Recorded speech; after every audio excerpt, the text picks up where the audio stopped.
Does spiritual life come before faith or through faith? Most Calvinists teach that God first regenerates us, in other words, make us spiritually alive, and then only are we able to have faith. However, this teaching must be read into Scripture, as there is no passage that explicitly makes this claim.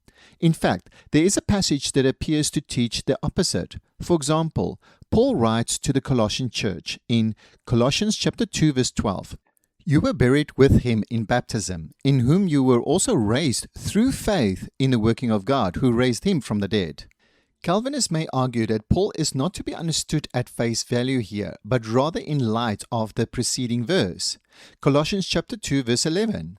"In him you were also circumcised with a circumcision made without hands, by putting off the body of the sin of the flesh by the circumcision of Christ." They would say that this circumcision refers to spiritual regeneration, a work done not by human hands but entirely by Christ. However, this does not actually address the central issue.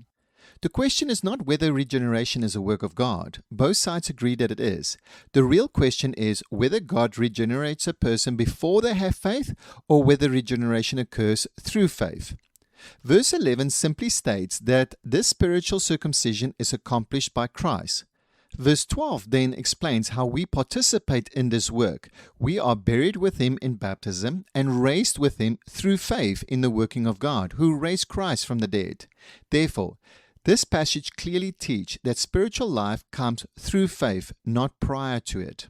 Like and subscribe for more 2-minute biblical rebuttals.